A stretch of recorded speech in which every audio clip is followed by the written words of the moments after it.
Good morning, everyone. Thank you for joining me for today's Friday World session.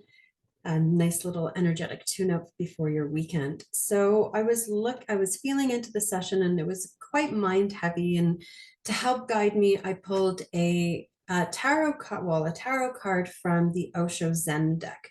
And what the card that came up was suppression. So you can see in this card, there's a man and his head looks like it's been cut off or it's in the clouds, and then he's actually all quite literally tied up in knots. So I'm going to read you about what this card meaning is, and then hop right into doing some energetic work to see if we can shift the energy of suppression. In Sanskrit, the name of Aya Vigana, the house where you go on throwing into the basement things you want to do but you cannot because of social conditions, culture, and civilization. But they go on collecting there, and they affect your actions, your life, very indirectly. Directly, they cannot face you. You have forced them into darkness. But from the dark side, they go on influencing your behavior. They are dangerous. It is dangerous to keep all those inhibitions inside you. It is possible that these are the things that come to a climax when a person goes insane. Insanity is nothing but all these suppressions coming up to a point where you cannot control them anymore.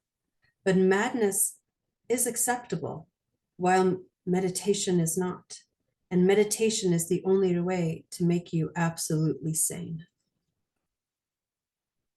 There's already a burp coming up, some moving happening. The figure in this card is quite literally all tied up in knots. His light still shines within, but he has repressed his own vitality, trying to meet so many demands and expectations. He has given up all of his power and vision in return for being accepted by the very same forces that have imprisoned him.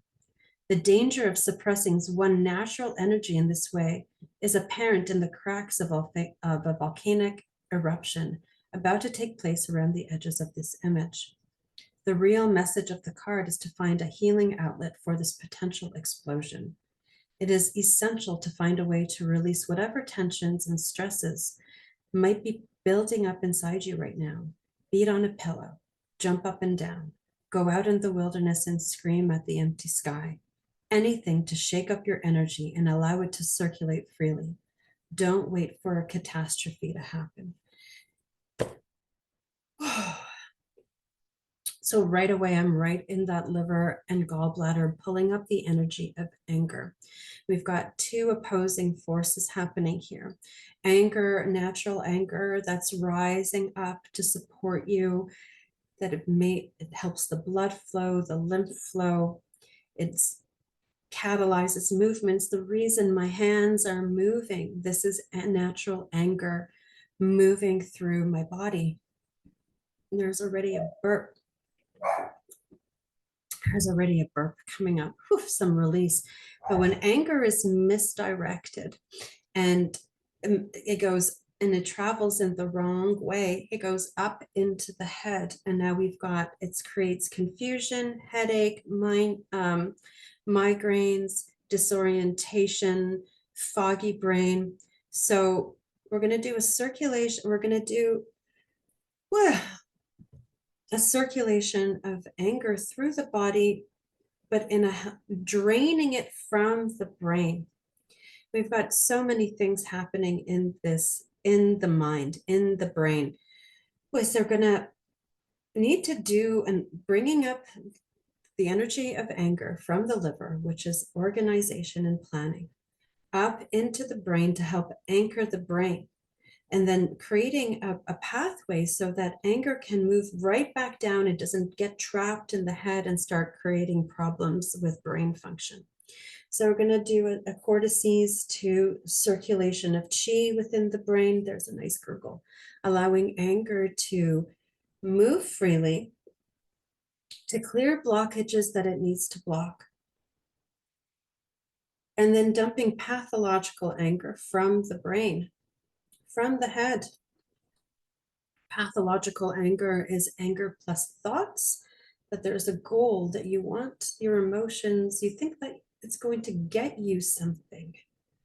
It's going to get me something. So pathological anger is resentment, frustration. It can even come up as misused rage.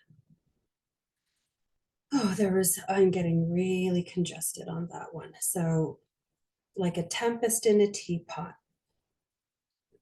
We want to drain those. We want to really anchor. So bringing the focus back into the feet, back into the hips, down into the gut, down into the rest of the body. It feels like the head is about to explode.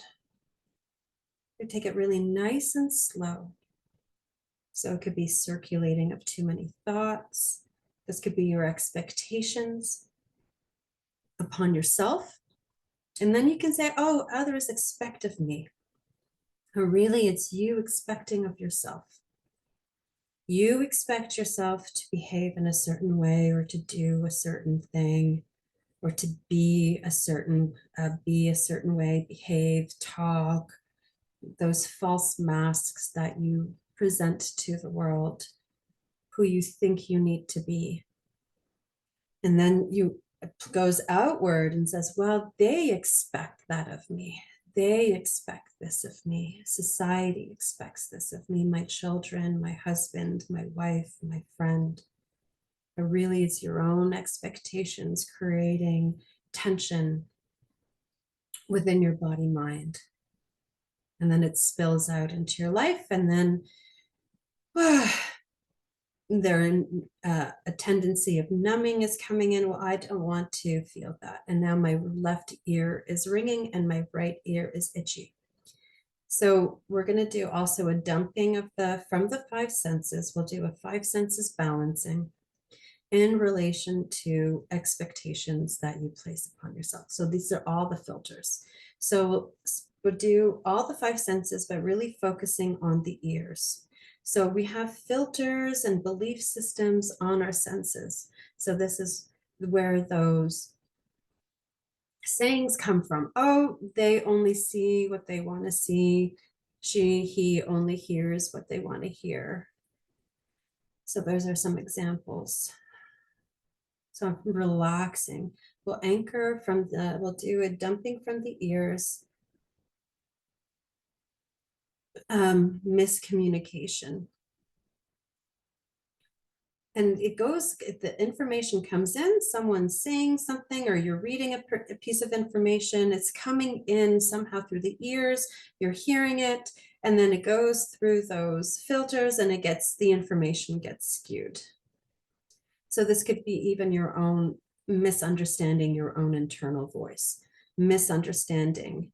So taking what you think as God, to thinking that what you think is absolutely true without any question, following those thoughts without questioning them. How do I know this is true? What does this really mean?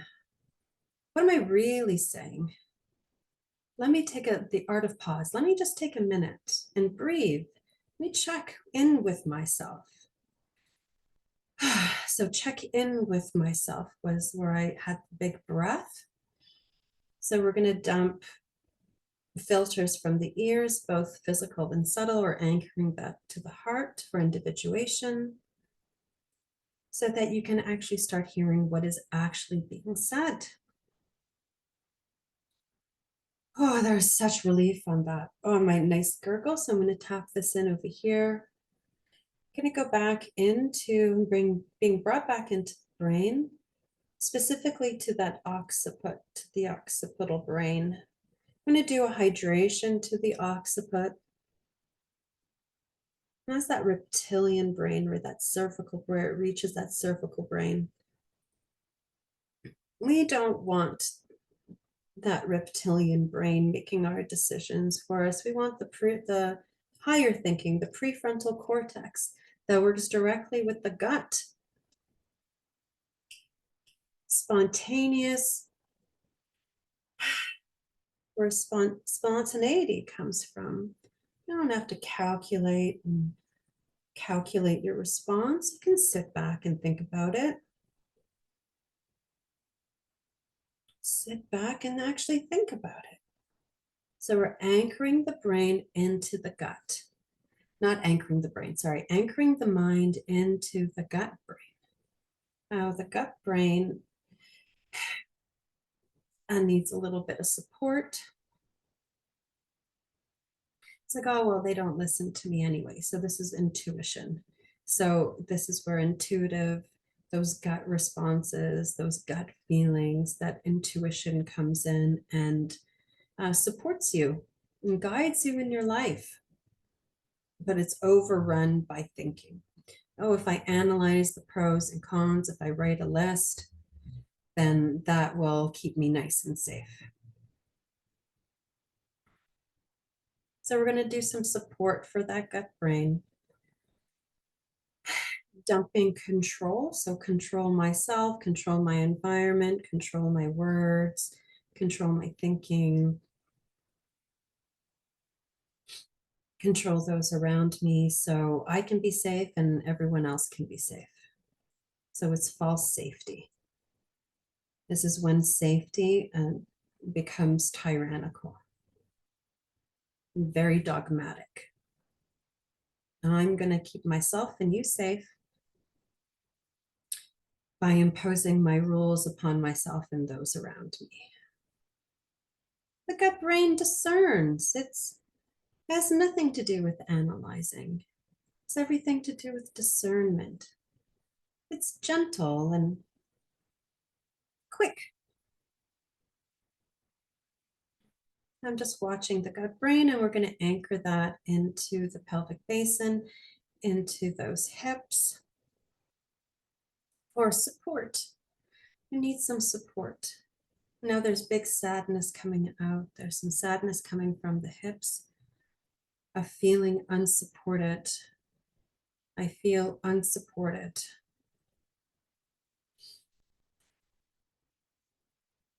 And then another modality that is coming up here that I teach and that I practice is soul responsibility. But I can support myself, so I take full responsibility for supporting myself. And the whole body relaxed, and there's a nice gurgle. I'll do a hydration to the whole body to help any emotions that are stuck in any nooks and crannies, to help them move through, that the organs are nice and hydrated. The blood has nice hydration. The organs are nicely hydrated, the skin, the bones, the tissues, the fascia, and all those little nooks and crannies that make you you. Well, you're not your body, but that house you. All right.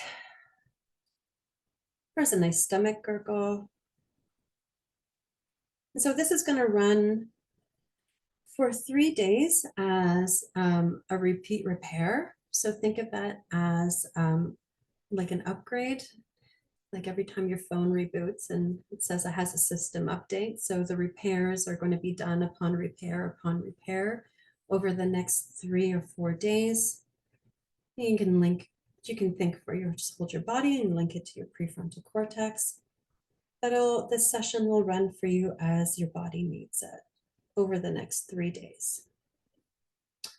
Thank you so much for being here with me. Please like, share, and subscribe to my page so we can get this session out to all who need it. Thank you so much for being here with me.